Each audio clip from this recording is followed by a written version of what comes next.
究竟有怎样的内情，让一段三角恋演变成了凶杀案？原配竟被老公的情人残忍杀害，凶手处理尸体的手段非常冷血，可为何一条人命却只换来了6年的牢狱？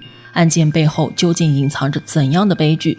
今天就为大家分享这起曾轰动香港的碎尸案——大埔宝花园诈尸案。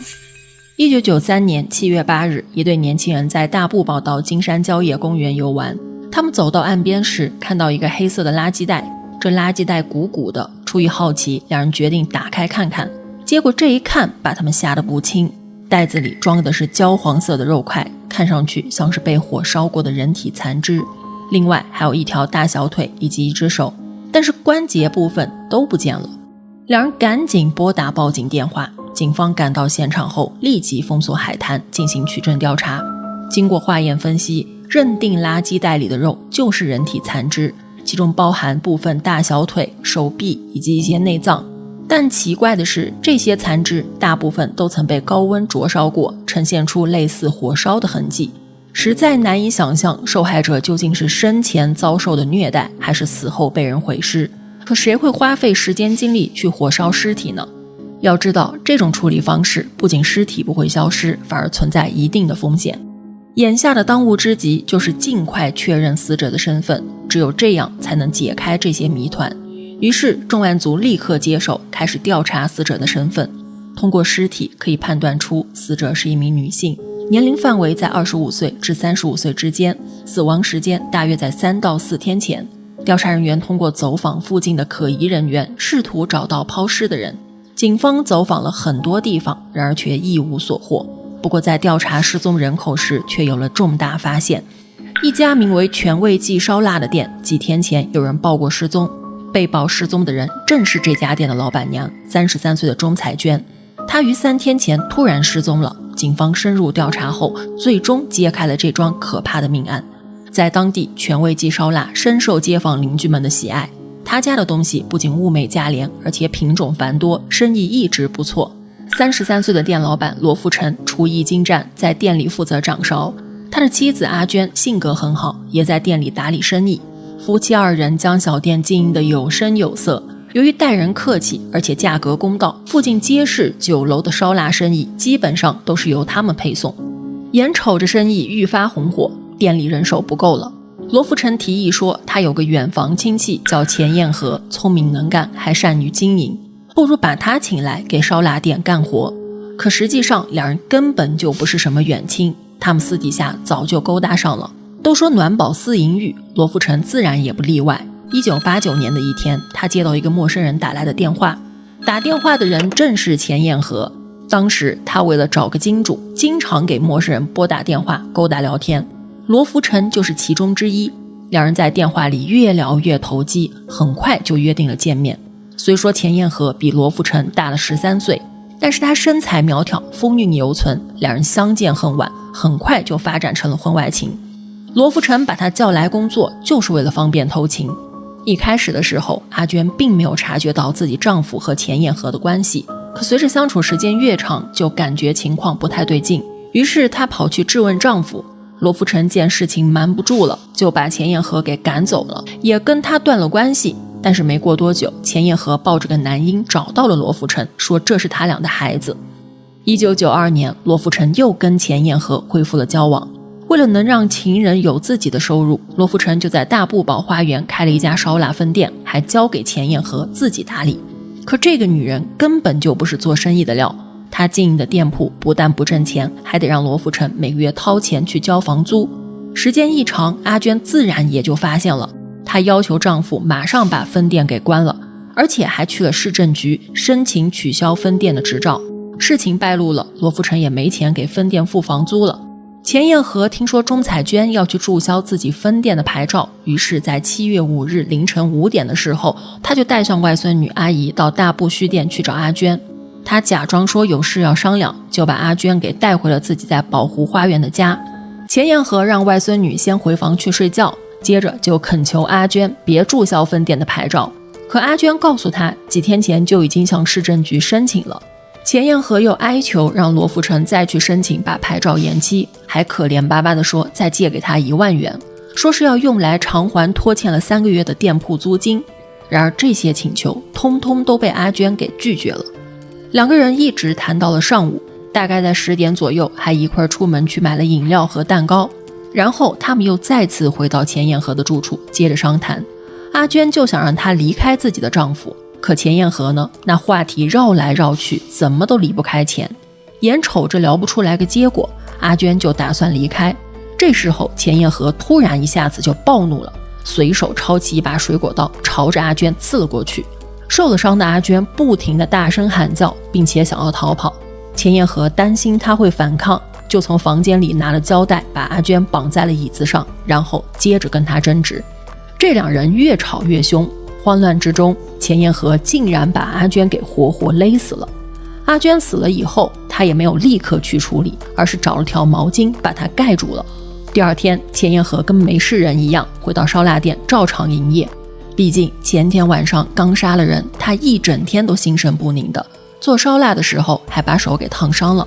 他看着手上的伤口，心里琢磨着，突然他脑子一转，想着干脆把阿娟给烧了，再把她砍碎扔掉，一了百了。在回家的途中，钱彦和去五金店买了2罐火酒。经过纸扎店的时候，他突然心血来潮，就想着给阿娟买点纸钱当做路费。回到家后，钱彦和把阿娟弄到了浴缸里，2罐火酒一股脑全倒在了阿娟身上。随后他用打火机点了一叠纸钱，再扔到浴缸里，那火光呼的一下就蹿起来了，阿娟很快就变成了一个火人。因为火势实在太大了，窜起来的火苗还把钱彦和的脸也给烧伤了。这时候他才猛然意识到大火可能会把房子给吞没掉，他赶忙冲进房间里，拿了一床棉被，跑去浴室里把火给扑灭了。这时候他已经累得快虚脱了，坐在地上大口大口地喘着气。休息了好一阵子后，他找来菜刀，把已经烧焦的阿娟给分尸了。对于每天在烧腊店里切肉的钱彦和来说，切个尸体根本不算什么难事儿，就那么手起刀落，干净利落的，没花多少功夫，他就把阿娟给切得七零八碎。接着他找了4个垃圾袋，把尸块分别装起来打包好，然后喊上外孙女阿姨，打了一辆出租车，去到了大步道金山郊野公园，把那些碎尸扔在了海滩上。毕竟阿娟已经消失了1天1夜，钱彦和就琢磨着得想个办法消除罗富成的疑心，最好能让罗富成以后都不再找阿娟了。这样一来，自己不但能转正，还能彻底摆脱嫌疑。当下最好的办法，那就是假装阿娟不声不响地走了。可怎么才能让罗富成相信呢？钱彦和就想到要冒充阿娟的笔记，给罗富成写一封分手信。当天，钱彦和把信交给了罗富成，还说是阿娟让他转交过来的。信中表达了阿娟对罗富成背叛的不满，所以他要离家出走。罗富成看到这封信后，觉得特别莫名其妙。首先呢，这信的笔记根本就不是他妻子的。其次，当天正好是妻子母亲的忌日，妻子向来都很孝顺的，就算是离家出走，那也不可能在他母亲忌日的时候不声不响地走了。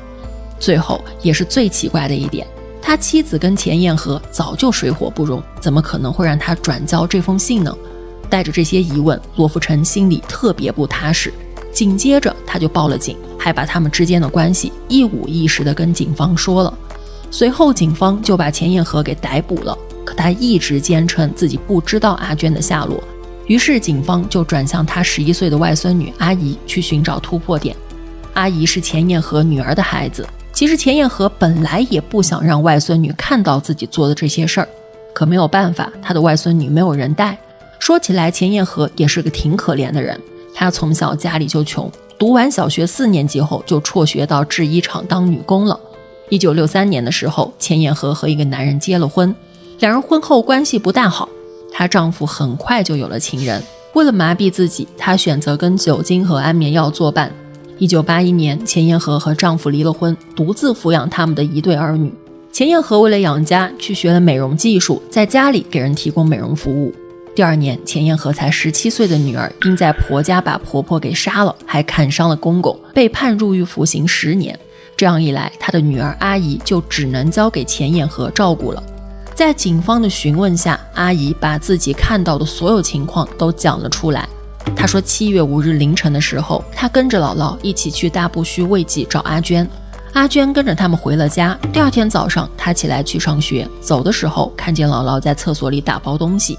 她好奇地问姥姥在做什么，姥姥说阿娟要杀了她，不过已经解决了，还叮嘱她不管谁问起有没有见过阿娟，都要说没见过。下午她放学回家后，姥姥又带着她提着大包小包的袋子去金山郊野公园丢弃。